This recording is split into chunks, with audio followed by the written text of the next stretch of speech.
Okay, joining us now is our 5-time NASCAR Sprint Cup Series champion and a 7-time winner here at Dover.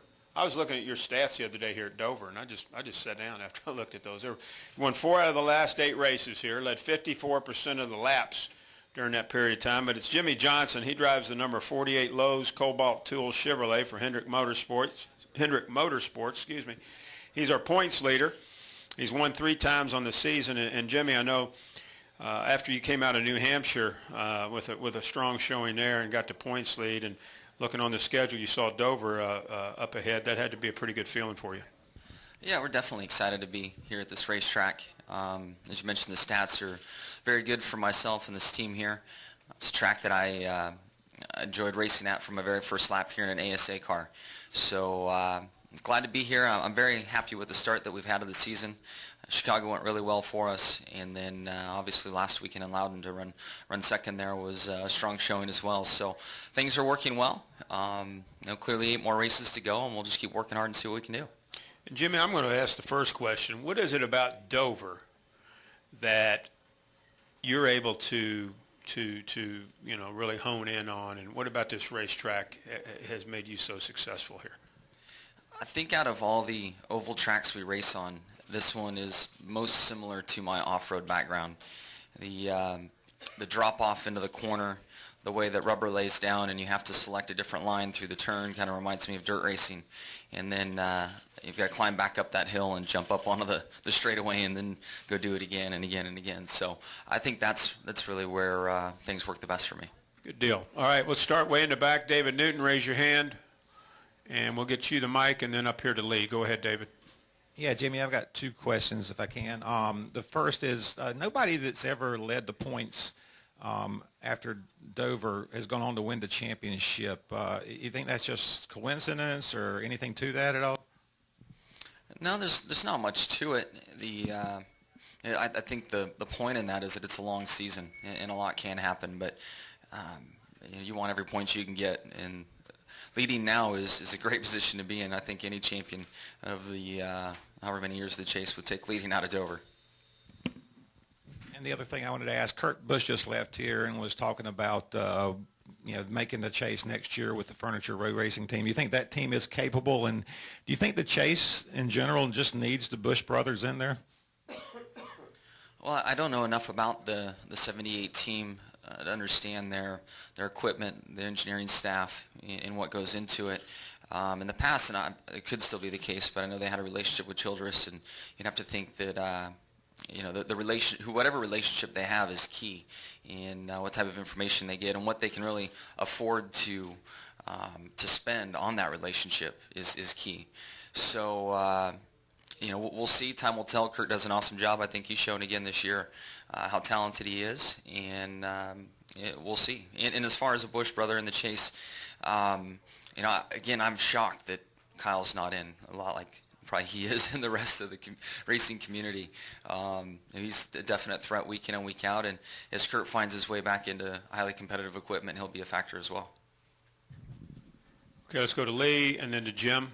Lee Spencer, Fox Sports. I'm not sure whether or not you've heard it yet, but Chris Economaki passed, and I just wanted to get your opinion on what he meant to racing in general with all the different forms of racing that you've participated in.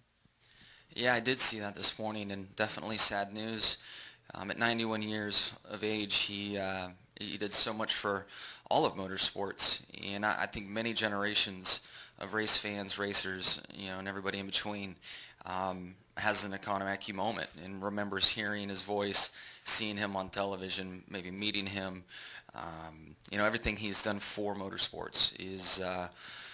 Clearly I can't thank him now, but I'm just so thankful for what he contributed to our sport and his passion and dedication for our sport. Okay, let's go to Jim. Jim Noble, ESPN and Sirius XM.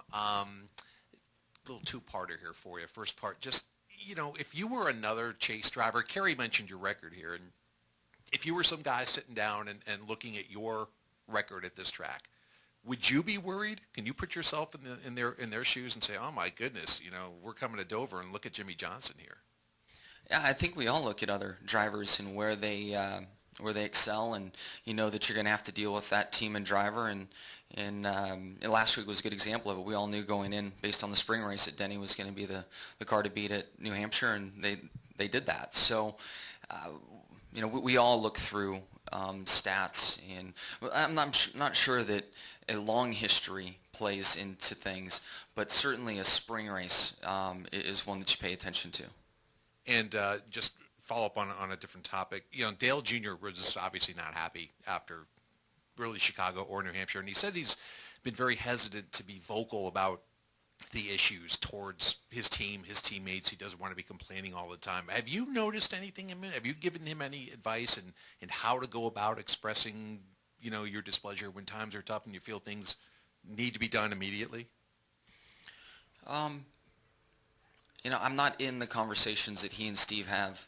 There are different layers that the drivers share, different experiences we have together in debriefs at the track and during the week. And as a shop mate, there's a lot of communication that he and I have, and I've not seen him this open and willing to communicate ever. So from my standpoint, I've been very impressed with his ability to communicate what he said, the information that he's providing, the direction he's helped the 48 car with, and the overall team in bringing some stuff, in the summer months to the table. So I'm sure he's not happy with his opening 2 races, but I've been really proud of him and feel that he's been an amazing teammate and really has offered and added a lot to Hendrick Motorsports this year. Other questions for Jimmy? Looks like Jim Utter's got one. Okay, then we go to Claire. Go ahead, Jim. Jim Utter, Charlotte Observer. A lot of people always point to your record here, Jimmy, and as people were talking about earlier, assume that it's a great place for you and you're going to have success. But can you talk a little bit from your perspective? I'm assuming Chad just doesn't come here thinking you're going to be good again every time you show up. How much work does it take to be that good again when you do come back here? Yeah, it does take a lot of work, and what's confusing is this track does change quite a bit. With the tire that we've had for the last couple of years, it lays a lot of rubber down, and the way your car handles on a clean track during practice is far different than what you have in the race. And practice, even though we've won here recently and a couple times, I can't say those practice sessions went as smoothly as we would hope, and you really have to fall back on experience and keep an open mind about the new pieces you bring or the new thoughts you bring to your setup, and will they work come race time. They might not work on a clean track, but the race is really different, especially deep in a run when the right side rubber lays down, and you've got to navigate that stuff. Go ahead, Claire. Claire B. Lang, Sirius XM NASCAR Radio. Denny Hamlin's sports psychologist has told him he's got to learn to love Dover. And I was talking to Joe Theismann on the air last night about whether quarterbacks and football players, it's different than racing, but they go to a football field. They said, oh, yeah, the wind blows a certain way. You don't like a certain football field. You think you can't throw there. Have you learned to love a track? Does it take a sports psychologist to kind of help you through that, or you deal with that yourself if you came to a place you didn't used to be able to think you were good at? Yeah, we all have those tracks that we don't like, or don't like us, however you want to phrase it, and work through it. But I've, believe me, for years and years, I went to Bristol telling myself I loved it, and I didn't love it until I won there. The same with Sonoma. So, until you go to that track and prove to yourself that you run well there, it's just a lot of positive thinking, which does have its benefits. But for myself personally, until I've gone to those tracks and I've executed, and I come back the next year and walk in the gate, that's when the feeling is truly different. You're like, wow, I am good here. I can get the job done here. Got time maybe for one more. Any more questions? Let's go all the way back to Nate, and we'll end with Steve. Nate Ryan, USA Today.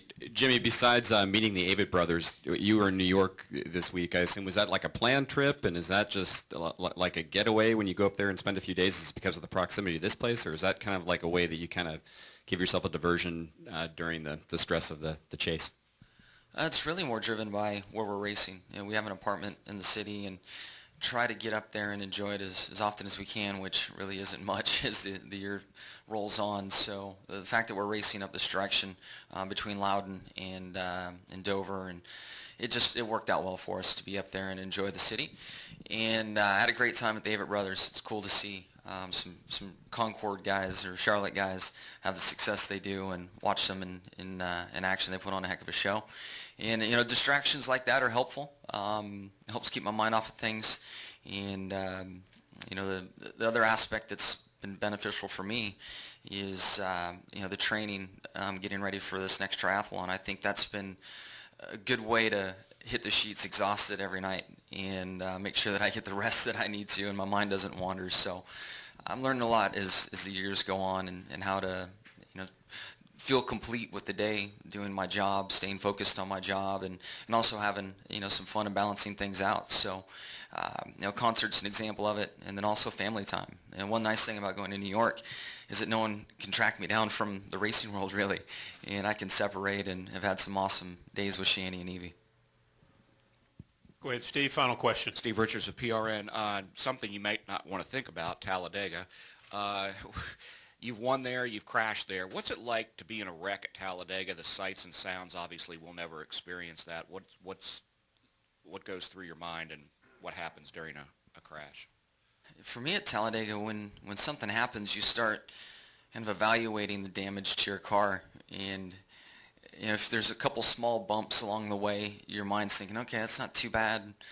Didn't get hit in a wheel, maybe just a fender, we can fix that. And you're keeping some hope until, typically there's a moment where you're like, oh, that's going to hurt. That's going to require some behind the wall time to fix that up. So you just kind of hang on, go for the ride, and I've been fortunate to stay on my wheels and not be upside down, so I don't necessarily have a good play on that, although it'd be kind of cool to flip. If you're going to go out, you may as well go out in style. But you just kind of evaluate what's going on and hope that you don't hit anything too hard and you can get to pit lane and get it fixed. What does it sound like, though? It usually gets quiet at some point. The engine shuts off as you get close to backwards or sideways. A lot of tires squealing. When tires blow, they make a lot of noise, a big explosion. And depending on the impacts, they all have different sounds as well. But first sound you usually hear is the guy on the throttle hard trying to steer it or drive it in the right direction. Jimmie, thanks for coming in, and good luck this weekend.